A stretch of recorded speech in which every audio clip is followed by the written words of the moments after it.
Welcome back, guys. This is another episode on Real Estate Secrets podcast. I've got Frank. Thank you for joining us. No worries, thanks for having me. I am in his beautiful showroom in Moonee Ponds in Victoria, and if you can see the backdrop, this is one of their best-selling kitchens that they have. It's bloody beautiful. I'll show you some photos later on as well. But thanks for having me. No worries. Thanks for inviting me over.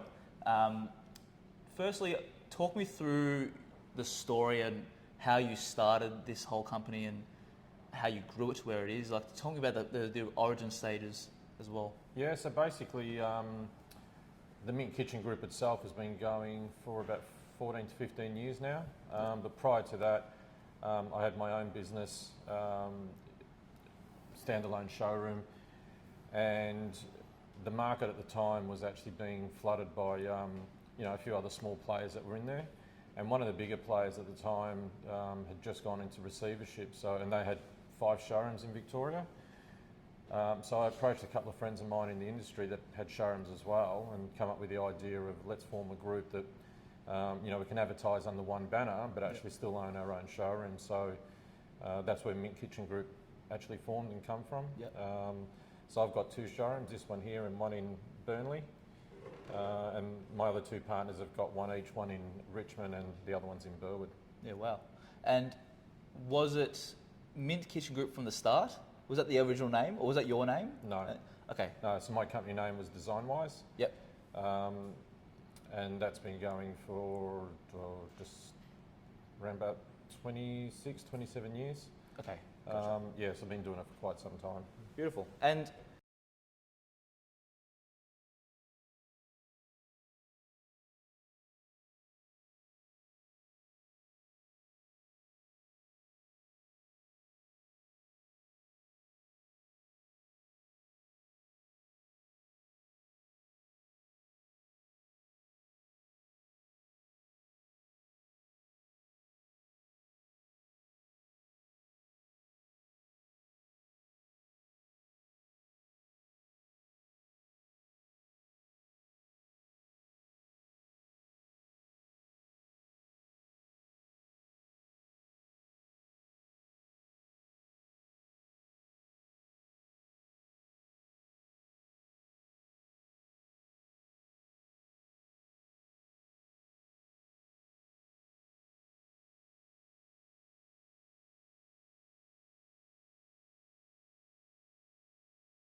what was the original origin stages of your growth like, and why did you decide to?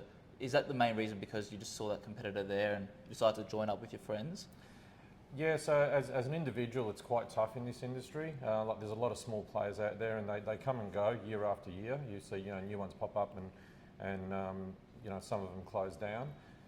It is a very tough industry to be in. So I decided at the time that I want to, I suppose, play in a bit more of a more professional sort of market and have some better clientele to deal with. So start moving up the ranks as opposed to just dealing with everyone that walks in the door. And therefore, to do that and to get a bigger name out there, we needed the power behind us and the money behind us to be able to advertise and really get our name happening. So, bit difficult to do when you're a one-man sort of band. Absolutely. But then, tying in with the others and then getting some support from some industry partners that helped us along the way as well. Beautiful. Was really beneficial, and it helped us grow to where we are today, I suppose. Yeah, and now I just watched the video on your Instagram. You're a multiple award-winning company as well. It's It's amazing what you've been able to achieve after those years. Yeah, we have. I mean, I've always entered the awards ever since I started back in 2005. And after the first year, where we won quite a few, we thought, oh, this is cool. Yep. It's great winning awards, so we May kept on top of it. And 100%. that's actually where I got to meet my industry peers that we formed the group There with you through go. the awards program. There you So, when we decided to get together, we focused on, let's enter as many as we can and see how we go. And slowly we became known as Victoria's most awarded designers, Yep. kitchen designers. So we sort of stuck to it, and every year we enter quite a few to see how many we can collect. Good on you, mate. So That's we've awesome. got a few trophies hanging around the show. Yeah, and I wish I could show you guys, but you guys have to come in here and see it for yourself. But talk me through how you guys actually help your clients with their goals of renovating kitchens. Talk me through how you take them through each step as well through that process, because I'm sure people can do it themselves, but why do they go to you to do it for them? The main reason being is that we tackle the whole process from start to finish. So a lot of our clientele are business owners or work in an office situation where they're just time poor. Yep. Or they travel a lot, so they want someone that can look after the project from start to finish. Yep. And where we're a bit different is that we can offer that full service right from design from the onset, right through to production, installation. We're licensed builders as well, so we can do all the building work. Gotcha. And we have got another licensed builder that works with us for, I suppose, to help us get as many projects as we do through and tackles the bigger projects for us. So, we can do things like, knocking out walls, windows, doorways. There you go. So we're not sort of restricted from the design process. We're not sort of restricted to working within the walls that we're confined by. When we sort of look at the bigger picture and say, okay, well, if you knock out this wall or maybe move that doorway or that window, this is the outcome we can get. So there you go. Because of that, it's sort of allowed us to, get the clientele that we get in that sort of entrust us with the whole design process, and then, being able to complete that vision for them from right through to installation and final clean. Yeah, and I think that's important as well, being the full package and not having multiple different people working on it at the same time, because then Absolutely. then they have to project manage it themselves pretty much. And that's probably the hardest part of it is coordinating it all when they've got to be there. And because we don't just do kitchens, I mean, we do all internal renovations as well. So bathrooms, laundries, there you go, en suites. So again, our biggest advantage is that we're sort of a one-stop shop. They're not having to come to us for the kitchen, someone else for the bathroom, someone else for the laundry, someone else for the flooring. We can actually offer the whole service. So that sort of does, enable us to get the clientele that we want to deal with and service them as best as we can. More of a business question. It's actually intriguing me, because I did look at your website. I did see that you do laundries and bathrooms and en suites and everything else as well. But has the Mint Kitchen Group name affected that a bit? Has it? We do get asked that a fair bit. I suppose between myself and my two partners, it's always been a question that we've asked. Should we be looking at changing it? But our core business is actually kitchens. Yeah. We do also have renovation as a registered name for us as well. So a Mint Renovation Group, but we've never really gone down the path of exposing that. Yeah. I believe our marketing company at the moment is doing something with that, just in our naming on social media and SEO purposes. Sure. Yeah. But we haven't really gone down the path of having that as the main name yet. Yeah, it just intrigued me, just because I do like to analyse businesses and how they can maybe differentiate themselves. But it's a good thing, I guess. Your differentiation is that you're the best at kitchens, and then you attract the rest of the business from there if they want to do a complete maybe project. Yeah, like I'd say over the past 3 or 4 years particularly, I'd say as high as 90% of our clients are actually doing multiple rooms. There you go. It's very rare now that we get just a one room renovation, whether it be a kitchen on its own or a bathroom on its own. Yeah. We're finding that most people have, the clientele we're dealing with, they've decided to live where they are for the next, either forever or for the next 10 or 15 years. So they want to fix the house up to make it comfortable for them. And that typically means looking at the areas they use the most: kitchen, bathroom, laundry, ensuite, and renovating them all at once. And it makes sense to do it all at once. So you're in that mess once, you move out most people move out for the project and get it all done in one hit, as opposed to making it drag on and on, for 1 or 2 years. How long does it usually take? A kitchen alone, normally about 5 to 6 weeks from start to finish. Wow. But when you start adding the other rooms on, obviously, you know, you've got more time there. So a multiple room project would pretty much go for anywhere from 10 to 12 weeks. Yep. If you're doing 2 or 3 rooms. Okay. And that's actually a lot quicker than I thought it would be. And that's because you guys project manage the whole thing for them, and of course, and you've got the trays ready to go also. Yeah, also well, I'm sure. it's all scheduled from the start. There you So go. from the start of the project, the clients actually get, along with their contract, the building contract, they'll get a schedule of trades, so they know exactly what's happening every single day. Yeah. Yeah. Throughout that process. How has, and I know we briefly touched on this before, but how has the time with COVID been, and how have you been able to grow from there? How's your forecast looking moving forward? We're actually, I suppose, one of the businesses that, or one of the industries, I should say, that has been really lucky with COVID, because our business has expanded tremendously.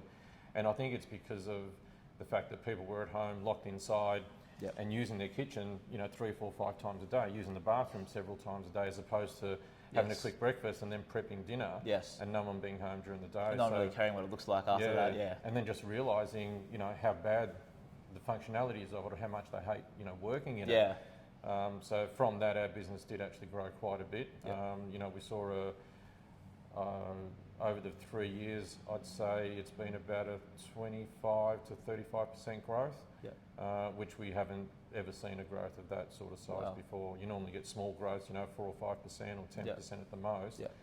But to have such a big growth in a short time has been That's terrific for us. That's yeah, great. so we've obviously had to expand our team. So we've got some more designers on board, project manager on board. But it's great. Yeah, everyone works really well together and gets the job done. What got you into the kitchen renovation style industry at the very start? Like, why did you start the company? So I've always had a passion for it. My uncle was a cabinet maker, and my days after school were sort of spent with him at his factory, and grew into it. But I had an early, I think when I was at school in my year 9 or 10 or something, had a horse riding accident and had a bit of injury to my back, and I was told that I couldn't do any heavy lifting long term. And that really affected me. So my uncle sort of said, look, let's look at other areas that you can get into. And I worked with him for a while after I left school, and looked at different areas of the business. And the one that I enjoyed the most was actually going out to site, measuring, and you know, coming up with ideas for the client's new kitchen. And that sort of drove me more towards the design side of it, aspect of it. So when I decided that, that's what I'm going to do, I researched some courses. At the time it was HIA that was running the design courses. So I did the appropriate courses through them to get the accreditation.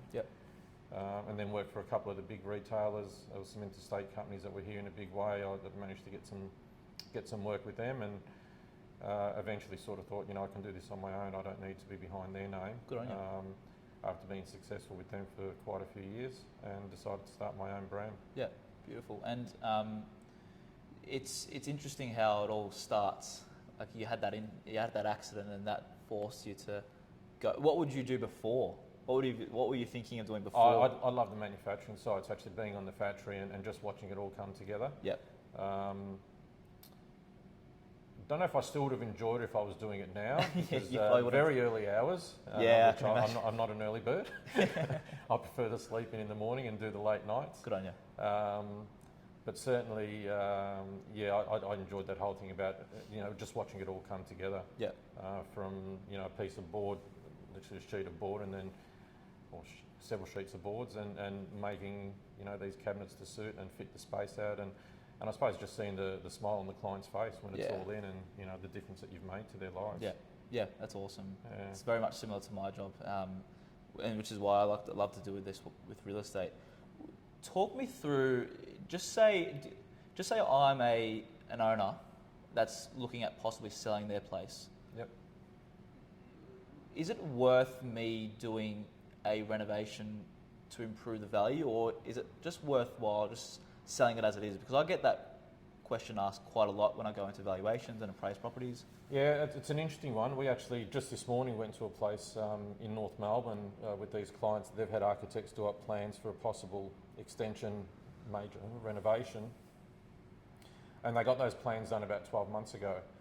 And they got a real estate agent in about 2 months ago to ask them the question, you know, is it worth us spending X amount of dollars what's our return going to be in 5 years' time? Now, I suppose it's a really hard question for anyone to answer, even a real estate agent that's in it day in, day out, because of the way the Melbourne market sort of fluctuates so much. So we sort of look at it when we deal with our clients. We ask the question, is it a long-term project? So we sort of look at it from 1 to 5 years, 5 to 10, and then 10 years plus. So if somebody sort of says, yeah, we want to renovate because we're going to live here for the next 4 or 5 years, but it's definitely a long-term project. Yeah. The conversation we have with them is, okay, well then let's take the emotion out of it. Yeah. And let's do a neutral renovation in the sense that let's not pick your favourite colours and your forever sort of home that you want to do, or forever kitchen or bathroom, and let's concentrate on getting it functional for you, and something that'll work with the new people coming into it as well. Because the last thing you want to do is, you've spent the money renovating regardless of what the dollar figure is, and you sell it, and then someone comes in, hates what's there and wants to gut it and start from scratch. Yeah, waste the money. So that's why we say keep it fairly neutral. If it's a 5 to 10 year mark that they're looking at, typically that's the sort of time frame that they should be able to see the return on their investment. Yep. So therefore they can afford to have a bit more say in the better quality fixtures and fittings and bench tops and door profiles that they select. And then obviously if they sort of say, no, this is our forever place, 15 years plus, well then you go full on, the brief from them should actually then be, okay, what is it that you're looking for, and what's your dream kitchen about, and start talking about, all right, what can we include to make your life easier, to make it, beneficial for you to use the kitchen in the best possible way, and bathroom, laundry, whatever it might be. But then look at starting to use again, better quality products, finishes that we know will last a test of time. And again, on a resale, if they do decide that they want to sell in 15 years' time, it's still going to get them a decent return, and the product's still going to look as good as what it did day one. Absolutely. I can imagine how good quality that is. And you actually dealt with one of my clients along Hawthorn Street in Coburg. Yep. Talk me through that process with them. And obviously, they bought a beautiful home. I don't know why they did it, because it was a beautiful home. It was. They just didn't like the style, I guess. It was pretty dark for the space that it was in, I suppose. And again, everyone's got their, their taste. Their taste, yeah. So the interesting thing with them is that prior to them buying that house, we'd actually dealt with them in their existing place in Coburg. Yep. And what happened, we went out there and we evaluated the place for them, and they were looking at doing the kitchen and the bathroom. And once we went through the scope of what they actually wanted to do and how far they wanted to take it, there was an ensuite involved there as well. So kitchen, bathroom and ensuite. We sort of had a chat about it, talked about some figures of where it could possibly land for exactly what they wanted to do. And they wanted to think about it, and then they come back to us saying, look, for us to invest that sort of money, we really don't think we're going to get the return, because we're only looking at being here for the next 5 to 6 years at the most. There you go. So they said, let us sit on it. And then after a couple of months, they actually got back to me and said, look, we're actually now on the market looking for a property. Yeah. And the one that we're actually got our heart set on, if we do end up buying it, you'll be getting a call first thing Monday morning, because the only thing we hate about it, even though it's a fairly new house, it's only, I think it's 5 or 6 year old house. It was. The only thing we really don't like about it is the kitchen. It's just way too dark for us. So he touched base with me on the Friday before the auction. Yep. And rather than waiting until the Monday, he rang me straight after the auction and said, we've brought the place, I need you out here. So we made a time for the following week to go out and have a look and measure it for him. And and then just started the process from there. And we did a bit more work for him after that, entertainment unit. They redid flooring, touched up their laundry for him. But that is actually a beautiful property. It is, absolutely. It's a beautiful home. And I get that it's a bit dark. I think it was maybe that's slightly outdated. And if you're buying a home that's of that magnitude, you want it to be perfect. Yep. It's going to be their forever home now, so it makes sense. But once you got that call from them, I know you already dealt with them in the past, but like with this specific property in Hawthorn, what was that process like? Take me through those steps and what questions you asked your clients and. So not just that property. I mean, we go through the similar things every time we go out. So we talk about the sort of look and feel they're trying to achieve. Yeah. Obviously, it's got to blend with the home. That's quite a modern home. Polished concrete floors, and basically that black and white theme going through it. So we sort of discuss the theme that they want to take, or they want to sort of create in there, and then look at do you want something that's low maintenance or it doesn't worry about the maintenance side of it? You know, they've got a couple of young kids as well, so we have to be a bit mindful of the children and how they'd be using the kitchen or you know, acting around the kitchen. And then we sort of look at, I suppose, what is it that you don't like about the current kitchen? Now, they hadn't lived in it. It made it a bit difficult with them. Yeah. But she already had an understanding of what she wanted to achieve out of the new kitchen. Even though it was a decent sort of size, she was still lacking proper storage. Okay. She had a walk-in pantry which was just fitted out with some shelving, and the fridge was actually in the pantry, so that took a big chunk of the space. Right. So we didn't touch the pantry at all, that remained as it was, and just concentrated on the kitchen itself. So we just gave them, I suppose, better solutions for where things needed to be placed. So we zone our kitchens as part of our design process. So, you know, whatever, when you're cooking, you have everything that you're cooking with around you, so you're not having to go to and from the pantry to get your oils, your spices and all that sort of stuff. We created a drawer that's houses all that stuff next to your cooking area. And then likewise, next to the sink area is your cleaning zone. We have all the cleaning products, obviously your dishwasher, your sink, rubbish bin, all around that zone as well. And then her fairly large island bench housed all the drawers on both sides. We had a double-sided island bench, so that housed all her crockery, glasses, pretty much everything that you store in a kitchen. So it's a full extensive process, and it's very practical as well. It makes sense. And everybody's needs are different. You know, we had to cater for, you know, the kids. So there's an area behind the island bench that, you know, can be used for the kids' products or games and stuff, if they, you know, decide to go down that path. You know, small appliances had to be placed somewhere as well, so that had to be taken into account, because the kitchen is a fairly open plan kitchen.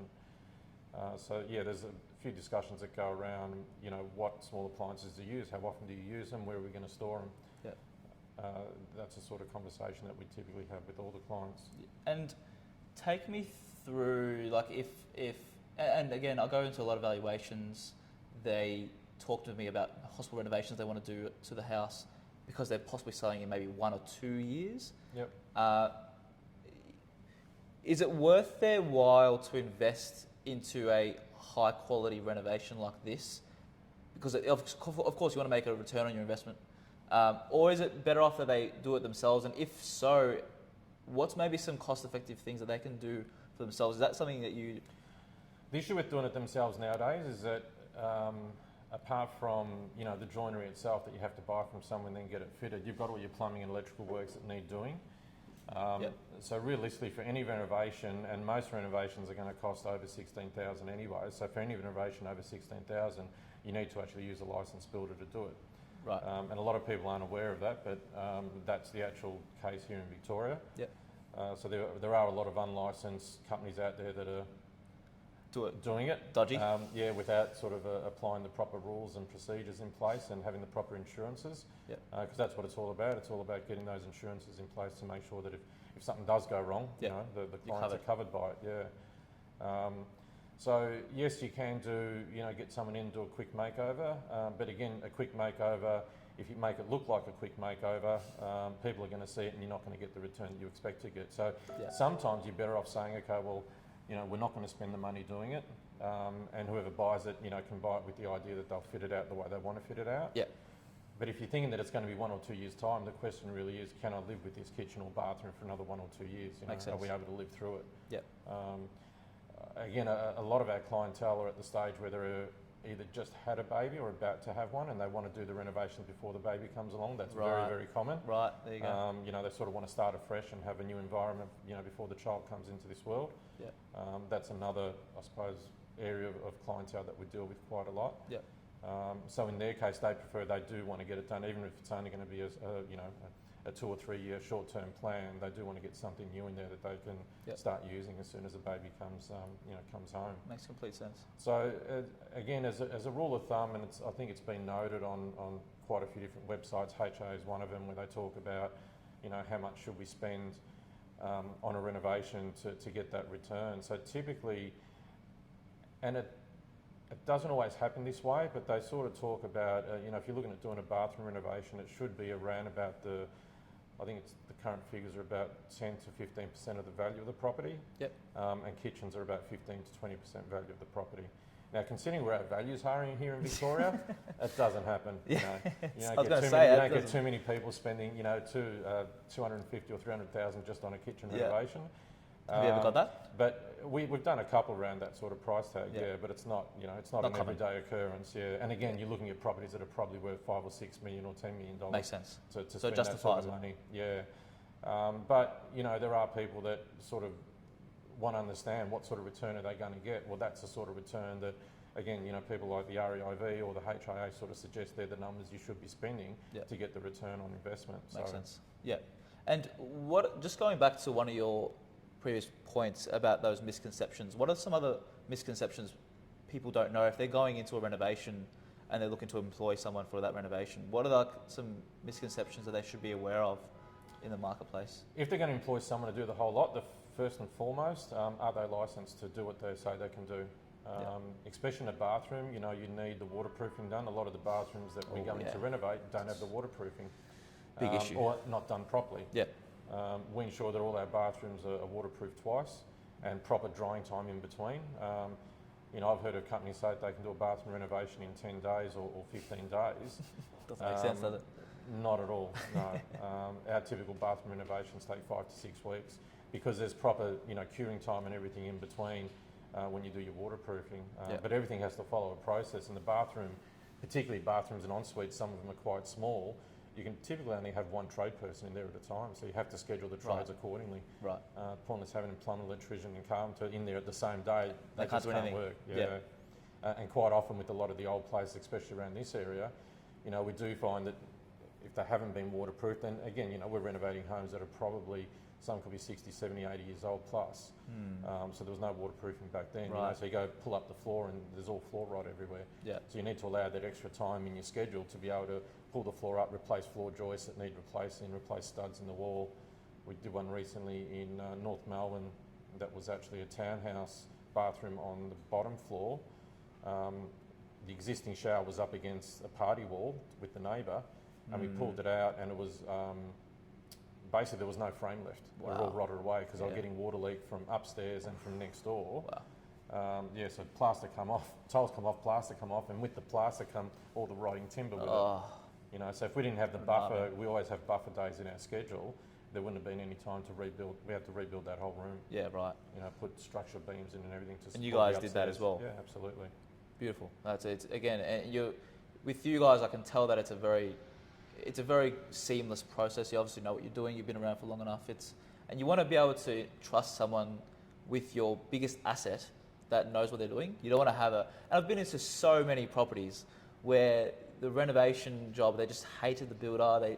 They did such a dodgy job. They were so quick, and now they're seeing the repercussions of that. And I guess you get what you pay for. That's right. You get what you pay for. If you pay for one that's got to be yourself through Bunnings, and you're going to get that return on your investment, like you said. Yeah, that's right. So, talk me through as well. What's your most unique story? What's your most unique renovation that you've ever done? What do you think?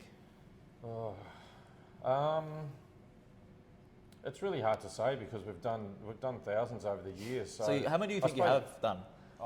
Quickly, it would be interesting to see. Oh, look, several thousand easily. Wow. At the moment we're probably doing.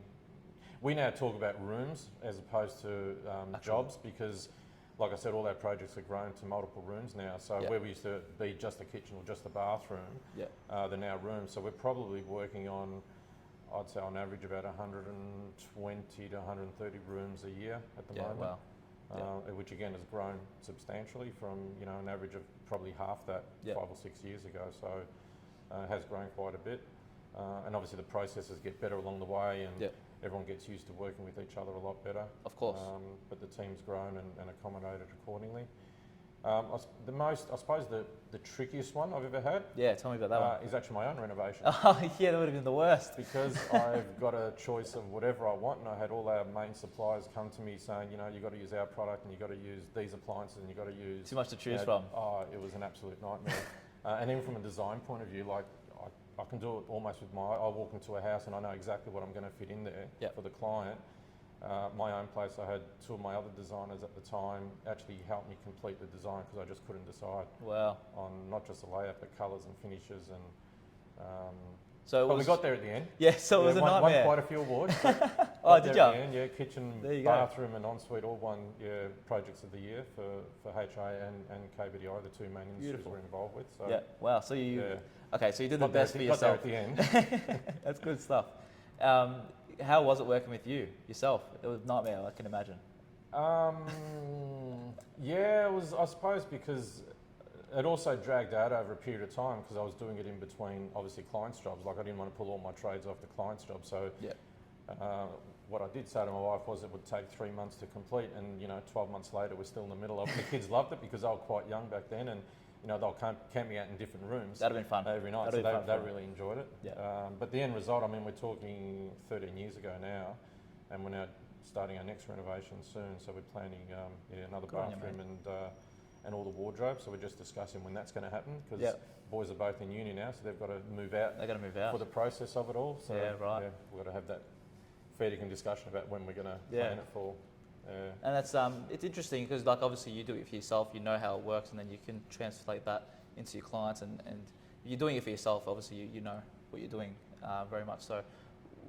And firstly, I take back what I said about Nightmare. You were very good to work with. I've obviously sold one of your properties as well, so it was a pleasure. I don't say that in force. What's some common mistakes that happen that people should be looking out for? Like maybe if they're doing it for themselves, maybe if you guys are doing it as well. Is there anything that they should look out for in that regard?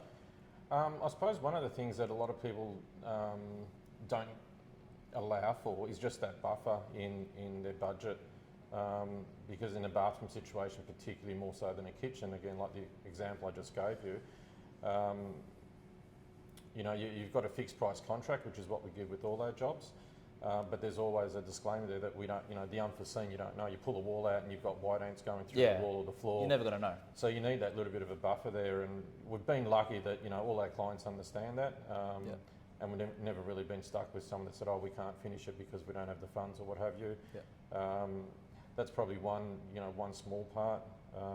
The other one is just allowing yourself enough time and not trying to rush whoever's doing the job. If they say it's going to take 5 weeks or 6 weeks or 10 weeks, let them take that time because they'll do it properly and Yeah. make sure that no one's rushing and no one's trying to push anyone else to get in there after them or what have you. So I'd say definitely the timing side of it as well. Yeah. And again, if you are looking at doing it yourself, and just make sure whoever you employ to do the various bits of jobs have all got their license to do what they say they're going to do. Yeah. Plumbers need to be licensed, electricians need to be licensed. Waterproofing now also needs a certificate of compliance as well. Yeah. So they're the three main areas, again, more so for a bathroom, that need licensing now. It's interesting. It's and I look forward to being able to refer a lot of my clients onto you guys. Thank you so much for the time as well. No worries at all. It was a pleasure. I learnt a lot. Hopefully you guys took away some really good things as well. If you need any of their services, Mint Kitchen Group. Yep. On everywhere. So is that Instagram as well? Instagram and Facebook. Instagram, Facebook, website as well. All are going to be linked down below. Thank you, mate. No worries. Thanks, Yash. Pleasure. Appreciate Thank it. you.